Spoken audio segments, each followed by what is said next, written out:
নমস্কার বন্ধুরা, আমার চ্যানেলে আবার আপনাদের সবাইকে স্বাগত জানাচ্ছি। আজকে আমি একটা ঘরোয়াভাবে কিভাবে পাস্তা তৈরি করা যায় সেটাই আপনাদের বানিয়ে দেখাবো। আর এটা আপনাদের ঘরে থাকা সমস্ত উপকরণ দিয়ে সহজেই চট করে বানিয়ে নিতে পারবেন।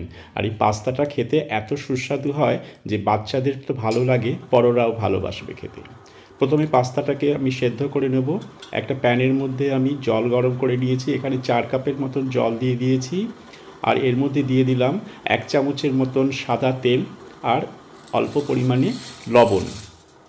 জলটা ভালো করে ফুটে উঠলে আমি এখানে 1 বাটির মতন পাস্তা দিয়ে দিলাম। আমি এখানে স্প্রিং পাস্তা ব্যবহার করেছি, আপনারা চাইলে অন্য রকমের পাস্তা ব্যবহার করতে পারেন, যেমন পেনি পাস্তা, বাটারফ্লাই পাস্তা। আর দেখুন পাস্তাটা মোটামুটি 10 মিনিট লাগবে সেদ্ধ হতে।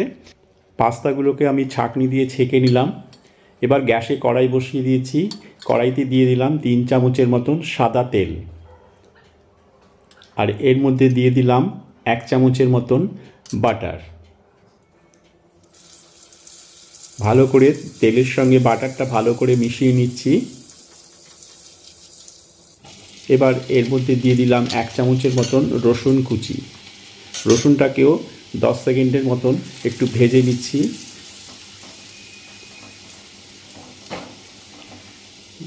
রসুনটা ভালো করে ভাজা হয়ে গেছে। এবার এর মধ্যে দিয়ে দিলাম 2টো ছোট ছোট সাইজের পেঁয়াজ। পেঁয়াজগুলোকে আমি ছোট ছোট করে কুচি করে নিই। পেঁয়াজটা বেশ নরম হয়ে গেছে, গোলাপি রং ধরেছে। এবার এর মধ্যে দিয়ে দিলাম 1 কাপের মতন কুচনো টমেটো। টমেটোগুলোকেও পেঁয়াজের সঙ্গে একটু ভালো করে রান্না করে নিচ্ছি। এর মধ্যে দিলাম 1 চামচের মতন লবণ।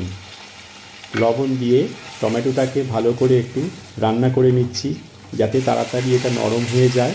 দেখুন টমেটো পেঁয়াজটা বেশ সুন্দর নরম হয়ে গলে গেছে। এবার এর মধ্যে দিয়ে দিলাম 1 কাপ কুচনো গাজর, 1 কাপ কুচনো বিনস। গাজর আর বিনসটাকেও ভালো করে একটু রান্না করে নিচ্ছি। ক্যাপসিকাম আর বিনস যাতে ভালো মতন সেদ্ধ হয় তার জন্য আমি এর মধ্যে পাস্তা সিদ্ধ করে যে জলটা ছিল তার থেকে 1 কাপ জল দিয়ে দিলাম। এবার সবজিগুলোকে একটু ভালো মতন নাড়াচাড়া করে ঢাকা দিয়ে রাখলাম। সবজিগুলো বেশ সুন্দর নরম হয়ে গেছে, ভালো মতন সেদ্ধ হয়ে গেছে। এবার এর মধ্যে দিয়ে দিচ্ছি 1 কাপ কুচনো ক্যাপসিকাম। ক্যাপসিকামটাকেও আমি সমস্ত সবজির সঙ্গে ভালো করে মিশিয়ে নিয়ে একটু রান্না হতে দেব।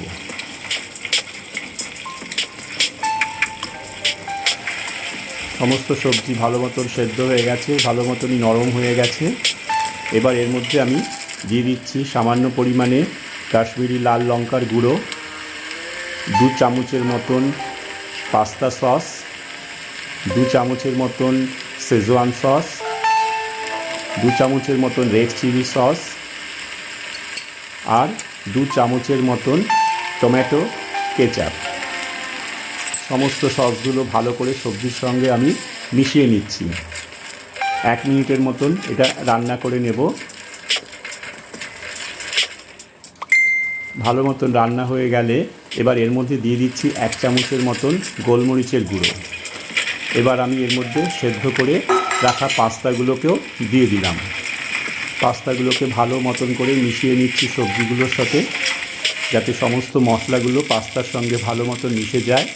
এবার ওপর থেকে আমি কিছুটা চিজ গ্রেট করে দিয়ে দিলাম। চিজটাকে ভালো করে পাস্তার সঙ্গে আমি মিশিয়ে নিচ্ছি। পাস্তা মোটামুটি তৈরি হয়ে গেছে। দেখুন কি সুন্দর রঙটা হয়েছে। এবার এর মধ্যে আমি দিয়ে দিচ্ছি অরিগ্যানো। অরিগ্যানো দিলে এর ফ্লেভারটা কিন্তু খুব সুন্দর হয়। আর দিয়ে দেব রেড চিলি ফ্লেক্স। ভালো করে আমি মিশিয়ে নিচ্ছি পাস্তার সঙ্গে। পাস্তা আমার রেডি হয়ে গেছে।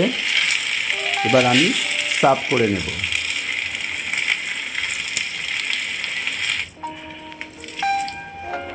পাস্তা রেডি, সার্ভ করে নিচ্ছি। কত সুন্দর হয়েছে দেখুন বন্ধুরা, খেতে যেমন সুন্দর এর গন্ধটাও কিন্তু দারুণ হয়েছে। তো বন্ধুরা, আজকের রেসিপিটা যদি আপনাদের ভালো লেগে থাকে তাহলে অবশ্যই আমার চ্যানেলটাকে সাবস্ক্রাইব করবেন। আমার পুরনো বন্ধু যারা আছেন তারা অবশ্যই আমার ভিডিওতে একটা লাইক দেবেন, কমেন্টস করবেন। আর যারা আমার ভিডিওটা প্রথম দেখছেন তারা আমার চ্যানেলটাকে অবশ্যই সাবস্ক্রাইব করবেন। যারা আমার ভিডিওটা দেখছেন ফেসবুক থেকে অবশ্যই আমার চ্যানেলটাকে ফলো করবেন। আর যারা ইউটিউব থেকে দেখছেন আমার চ্যানেলটাকে সাবস্ক্রাইব করবেন। তাহলে আজকে এই পর্যন্ত ভিডিওটা এখানেই শেষ করছি। আপনারা সবাই ভালো থাকবেন, সুস্থ থাকবেন। দেখতে দেখতে বছর শেষ হয়ে এলো।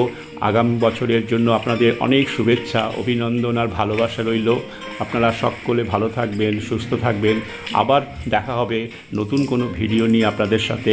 ততক্ষণ আপনারা সবাই ভালো থাকুন, সাবধানে থাকুন, আনন্দে থাকুন। টাটা।